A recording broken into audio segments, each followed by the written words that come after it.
Bir padişah түш көрөт. Түшүндө тиштерини биринин артынан бири түшүп отуруп, тиши такыр калбай калат экен. Анан түшүнөн чоочу ойгонгон падыша коркуп жанына акылмандарын, вазирлерин чакырат да, мага дейт, ушул түштү жооруп бергиле деп сурайт экен. Ошондо акылмандардын бирөө айткан экен: Падышам, менин сизге өкүнүчтүү кабарым бар. Сиз бир туугандарыңыздын биринин артынан бирин жоготосуз. Бир туугандарыңыз биринин артынан бири өлүп, кырылып жок болот деген экен да.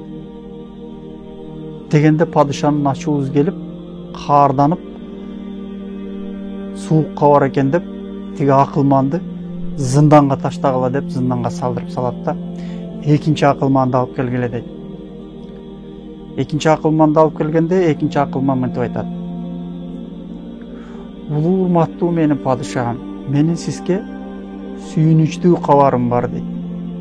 Сиз уругуңузда, тууган уруктарыңыздын арасында эң көп жашаган адам болосуз дейт экен. Дегенде падыша сүйүнөт экен да, буга белек бергиле деп, падышачылыктын ичинен белектерди берип, ошол жерден жакшы бир ишке орун берет экен. Ошол эки акыбалды тең көрүп турган адамдар таң калат экен да. Бул эки акылман тең падышага бир эле нерсени айтты. Бирок бирөөнү зынданга таштады. Ал эми бирөөсүнө белек берип, даражасын көтөрдү.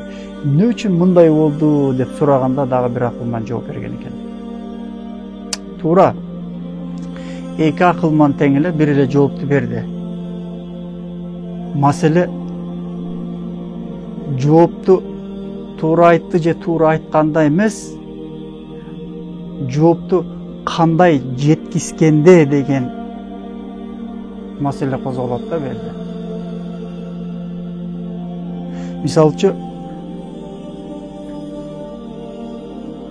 тиги акылмандар экөө тең бир эле нерсени айтты, бирок бирөө жагымдуу кылып айтты, бирөө жагымсыз кылып айтты. Маселе ошодо болуп атат. Бул окуядан биз ала турган, чыгара турган пайдалуу нерсе жыйынтык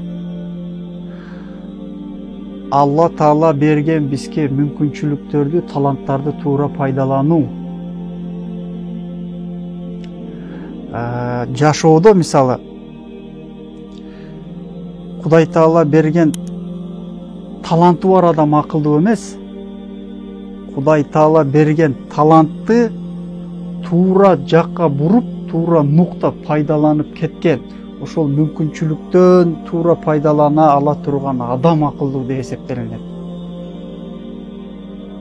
Буга дагы бир мисал, дагы бир кызыктуу окуя.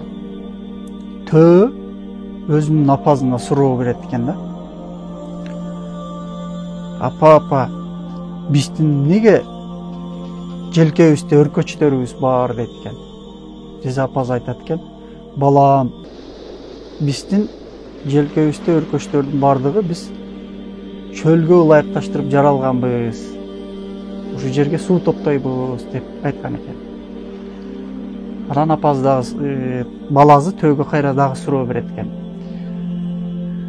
Апа, мейли өркөчтөрүбүздүн кониктиги ары калсында, экинчи суроом сизге. Биздин буттарыбыз эмне үчүн башка жаныбарлардыкындай коос эмес, ийри буйруу, каттуу буттар дейт экен. Башка жаныбарлардын буттары коос жакшынай го десе, балам, биздин буттарыбыз чөлдө базып жүргөнгө ылайыкташтырылган, тикенектерди, кумдарды базып жүргөнгө ылайыкташтырылган. Ошон үчүн биздин буттарыбыз ушундай бекем, каттуу, анан түз болуп жаралган дейт экен. Десе баласы: анда менин үчүнчү суроом дейт экен. Апа, башка жаныбарлардын илебин караңызчы. Жакшынакай коос илептери бар. Эмне үчүн биздин илептерибиз, эриндерибиз чоң, дорбойгон, каттуу деп наразы болот экен. Дегенде апасы жооп берет экен. Балам, биз чөлдө жашаган үчүн биздин илептерибиз чоң, дорбойгон, бекем, каттуу болбосо, биз чөлдөгү чөптөрдү, тикенектерди жей албай калабыз. Биздин мындайча айтканда организмибиз ошого масталып жасалган дейт экен. Десе, тиги төөнүн баласы суроо берип атат дейт апасына. Апа, менин акыркы суроом дейт. Айт балам десе. Эгерде ушунун баардыгы бизге ушундай организмибиз ошол нерсеге масталып жасалган болсо, бизге мунун зоопаркта эмне кереги бар деген экен да. Туугандар, дагы бир айта турган нерсе, кээдики адамдар бар биздин арабызда. Көп нерсеге наразы болуп, наалып, кылдан кыйкым издеп эле жашоого көп наразы болуп жүргөндөр бар. Ошон үчүн өзүбүзгө суроо берели биринчи. Алла Таала ар бир пендени рызкысы менен жана мүмкүнчүлүктөрү менен жараткан. Эгер сиз отуруп, ойлонуп, өзүңүзгө жакшылап суроо берип көрсөңүз, сизде дагы бир талантыңыз, сизде дагы көп мүмкүнчүлүктөрүңүз бар. Алла Таала бардыгына акыйкат мамиле кылат. Бирөөгө жогору, бирөөгө ылдый эмес. Жок, акыйкаттуулардын акыйкаттуусу деген бул жаратуучубуз биздин Аллах Таала. Пенде көпчүлүк учурда Кудай мени сакта деп айтат экен да. Аллах Тааланын бизге берген жообу, ошол сурообузга берген жообу. Пендем, мен сени сактаганым, менин сага акыл бергеним дейт экен.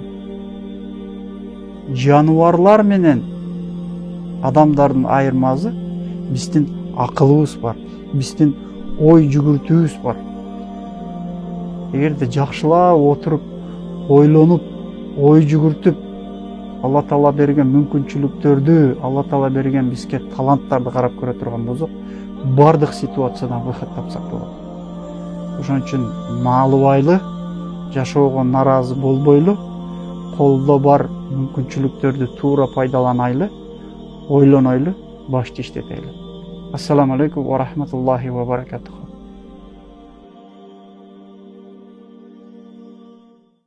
Ачык Акыйкат каналында биринчи жолу болсоңуз, каналга катталып, мага жакты деген белгини басып, ой пикири калтырууну унутпаңыз.